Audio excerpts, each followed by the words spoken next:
Hey everyone, it's me Halima दिलदार Sheikh from Kharagpur. आप लोग को पिछला वीडियो बहुत अच्छा लगा जो हमारा कोलकाता फाउंडेशन अपनी कुटीर का मैंने बनाया था। किस तरह लड़कियों को वहाँ पर सिखाया जा रहा है खुद का बिजनेस किस तरह ग्रोथ कर सकते हैं ऑनलाइन पर।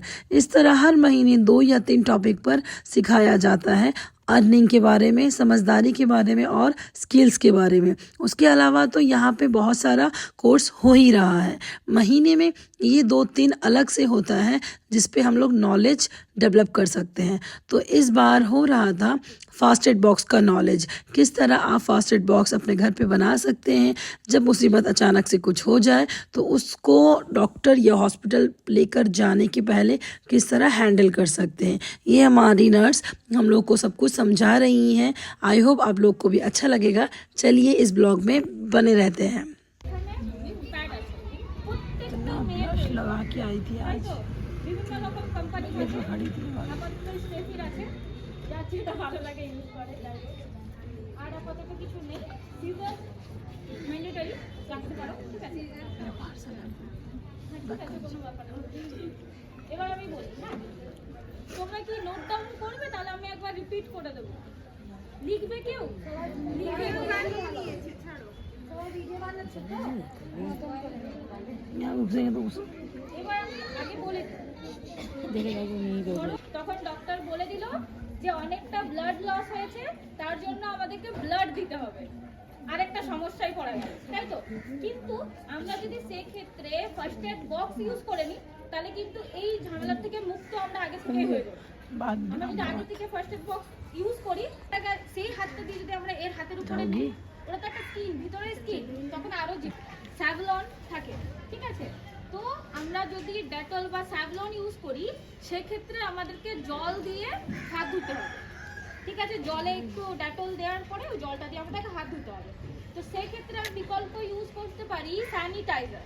সবাই জানো অলওয়েজ সবার ব্যাগে থাকে, কম বেশি থাকে তো স্যানিটাইজার। স্যানিটাইজার ইউজ করলে কি হয়, জলে দেওয়ার প্রয়োজন পড়ে না ঠিক আছে। এখন বর্তমানে নেই, হয়তো দেখাতাম, যাই হোক। তো আমরা প্রথমে কি করব, নিজের হাতটা ভালো করে ক্লিন করব। যদি এইটা না থাকে, কোনো রকম কোনো সলিউশন না থাকে, সেই ক্ষেত্রে আমরা সাবান ইউজ করতে পারি।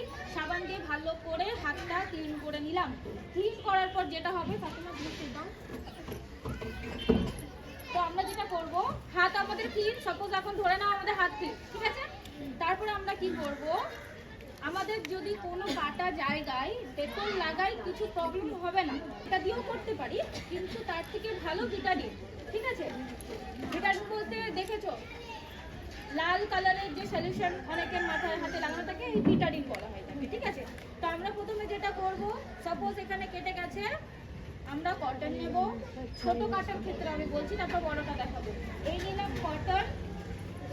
কটন নেওয়ার পরে আমরা বিটাডিন দিয়ে ডেটল নিলাম হালকা পরিমাণে। তারপর জায়গাটা ভালো করে ক্লিন করব। সাপোজ এই জায়গাটা কেটেছে, ওকে কাটা আছে, আমরা ওখানে কি করব, ক্লিন করলাম লাইক দিস। হ্যাঁ, যদি বড় রকমের কাটা থাকে সেক্ষেত্রে কিন্তু আমরা গ্লাভস ইউজ করব, না থাকলে হাত আমরা ধুয়ে নিয়েছি, সমস্যা নেই ঠিক আছে। আমরা চেষ্টা করব এইভাবে ক্লিন করা যাতে হাত না লাগে, যেহেতু এটার মধ্যে সলিউশন লাগানো আছে অ্যান্টিবায়োটিক সলিউশন। সেক্ষেত্রে আমরা এইভাবে ক্লিন আপ করলাম ফার্স্টে ঠিক আছে। ক্লিন করার পরে আমরা কি করবো, যেহেতু জায়গাটা কেটে গেছে সেহেতু আমরা কি লাগাবো, অ্যান্টিবায়োটিক ক্রিম ঠিক আছে। বর্তমানে বোরোলিন আছে, এর ছাড়া অনেক রকমের ক্রিম পাওয়া যায় ঠিক আছে। আমরা ডক্টরের কাছে তো যাবো, তারা যা প্রেসক্রিপ করবে তা আমরা লাগাবো।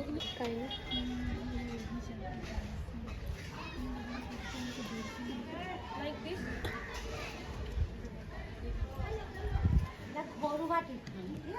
মানে বুঝতে পারছো না, মানে আমরা ডক্টরের কাছে যাচ্ছি কিভাবে এটা করে বাড়িতে সামনে মুছলে চলবে না, এই জন্য করা হচ্ছে। সাপোজ একটা এক্সাম্পল দিই, এই জায়গাটা কেটে গেছে, একটা পরিমাণ আমাদের কেটে গেছে, আমরা যখন কেটে ডক্টরের কাছে নিয়ে যাব, ব্লাড লস হচ্ছে তো, কতটা রাস্তা এখানে মেদিনীপুর কত দূর, ব্লাড লস হবে। সেক্ষেত্রে কি হবে, যখন ওকে নিয়ে যাওয়া হবে তখন ডাক্তার বলে দিল যে ব্লাড লস হলে কি হয়, সেন্সলেস হয়ে যায়। ডক্টর তখন বলে দিল যে এবার জলও লাগবে, মানে সেলাইন আর প্লাস ব্লাডও লাগবে। কিন্তু আমরা যদি এটা ঘরে ট্রিটমেন্টটা করে নিই তাহলে কিন্তু সেই সমস্যাটা হবে। সেই জন্য ফার্স্ট এড বক্স খুব ইম্পর্টেন্ট। করে নিলাম অ্যান্টিবায়োটিক ক্রিম লাগিয়ে দিলাম, বোরোলিন বা অনেক রকমের আরো ক্রিম পাওয়া যায়, লাগিয়ে নেওয়া হলো। তারপর আমরা কি করব, যদি ছোট কাটা থাকে সেক্ষেত্রে ব্যান্ডেজ যেটা বললাম, যেটা 2 টাকা 5 টাকা করে পাওয়া যায়, এরপর লাগিয়ে দেওয়া হলো। যদি ওই ব্যান্ডেজটা লাগানো হয় সেক্ষেত্রে কিন্তু আমরা অ্যান্টিবায়োটিক ক্রিম দেবো না, কারণ ব্যান্ডেজের গায়ে এই যে কটন নিলাম, কটন নিয়ে এর উপরে রাখলাম, বা এই অ্যান্টিবায়োটিক ক্রিমে মাঝখান থেকে কাটবো, যেহেতু আমরা বাম। आई होप आप लोग को समझ आ रहा होगा कि किस तरह यहाँ पे समझाया जा रहा है लड़कियों को। हर महीने हर हफ्ते में आई थिंक महीने में 4 बार कम से कम कुछ अलग टॉपिक सिखाया जाता है। इसके अलावा तो हमारा मेहंदी का कोर्स, ब्यूटिशन का कोर्स, स्पोकन इंग्लिश, कंप्यूटर और टेलरिंग का काम सिखाया जा रहा है। अगर आप लोग जुड़ना चाहते हैं तो अपनी कुटीर से ज़रूर जुड़िए। इस बार का बैच तो फिल हो चुका है, मार्च महीने में नया बैच स्टार्ट होने वाला है, तो आप लोग ज़रूर जुड़िए क्योंकि ये पूरी फ्री में है और लड़कियों के लिए, औरतों के लिए है। अगर ये ब्लॉग अच्छा लगा तो कमेंट करना मत भूलिए, like share subscribe. Bye bye, मिलते हैं नया ब्लॉग में।